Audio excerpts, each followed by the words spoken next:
দেখো বন্ধুরা, ভোরের আকাশটা দেখে মনে হচ্ছে না তোমাদের যে মা আসছে? সত্যি কেন আকাশটা এত সুন্দর লাগে, তোমাদের সাথে শেয়ার না করে আমি আর পারলাম না। তা চলো বন্ধুরা, আজকে কি রান্না করছি সেটা জানতে হলে তো তোমাদের স্কিপ না করে পুরো ভিডিওটা দেখতে হবে। আর যদি ভালো লাগে প্লিজ বন্ধুরা একটা লাইক কমেন্ট শেয়ার করে দিও। আর যারা আমার চ্যানেলটা নতুন দেখছো তারা প্লিজ বন্ধুরা সাবস্ক্রাইব করে দিও। আর ফেসবুক পেজ থেকে দেখে থাকলে প্লিজ ফেসবুক পেজটা ফলো করে দিও, সাপোর্ট করো, ভালোবাসা দিও। বড়রা আশীর্বাদ করো, সবাই আশীর্বাদ করো, ভালোবাসা দিও, যাতে তোমাদের ভালোবাসা আশীর্বাদের দিনে আমি আরও দূর এগোতে পারি। দেখো এইখানে কিন্তু করে দিয়েছিলাম, দেখো আজকে করেছিলাম চাউমিনটা দেখে মনে হচ্ছে যে লাঞ্চে যখন চাউমিন বানাচ্ছি তো আজকে কী বার হতে পারে। দেখি তো তোমরা কজন গেস করে বলতে পারো, তারপর তো আমি লাস্টে বলছি। কমেন্ট করে কিন্তু জানিও যারা ভিডিওটা প্রথম থেকে দেখছো।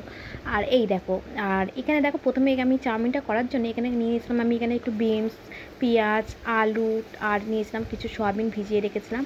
আর এখানে দিয়েছিলাম ডিম, সমস্ত কিছু একবারে আগে আলু পেঁয়াজ বিনসটা ভালো করে ভেজে নেওয়ার পর তাতে সোয়া সস দিয়েছিলাম, স্বাদ মতো লবণ, ম্যাগি মশলা নিয়েছিলাম দুটো, দিয়ে ভালো করে আমি এটাকে ভালো করে আগে ভেজে নিয়েছিলাম। তারপর আমি দিয়ে দিয়েছিলাম সয়াবিনগুলো দিয়ে ভাজার পর ডিম দিয়েছিলাম, ডিমটাকেও একবারে ভেজে নিয়েছিলাম।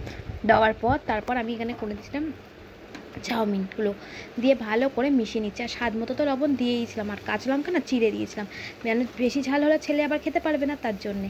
আর আজকে কী বার আমি এবার তোমাদের বলেই দিলাম, আজকে ছিল শনিবার করে তো ভাত নিয়েই যায় না, তার জন্যে করতে হয় চাউমিন।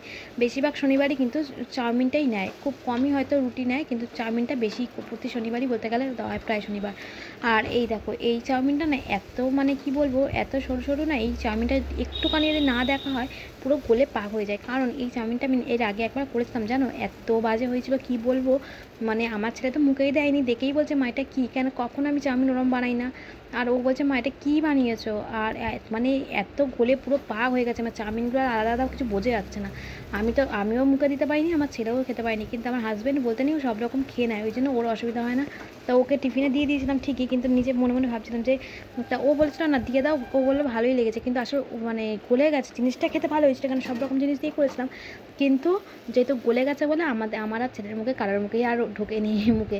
যাই হোক, এখানে দেখো ভালো করে কিন্তু সমস্ত কিছু ভেজে নেওয়ার পর তারপর দেখো চাউমিনটাকেও ভালো করে মিশিয়ে দিলাম সমস্ত সবজিগুলোর সাথে।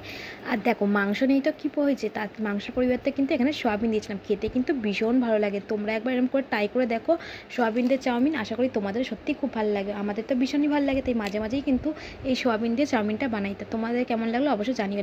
লাঞ্চটা ফাইনালি কিন্তু এখানে দেখো লাঞ্চে এখানে ওকে হটপটে করে দিয়ে দিয়েছিলাম টিফিন, হাজব্যান্ডের টিফিন লাঞ্চ বক্সটা, আর ছেলের জন্য একটু রেখে দিয়েছিলাম। তো আজকে ভিডিওটা কেমন লাগলো ঝটপট কমেন্ট করে জানিও বন্ধুরা। বাই বাই, দেখাবেন নেক্সট ভিডিওতে, সবাই খুব ভালো থাকবেন, সুস্থ থাকবেন। আজকের মতো টাটা। আর আমি একটু চা নিয়ে বসে পেলাম সকাল সকাল।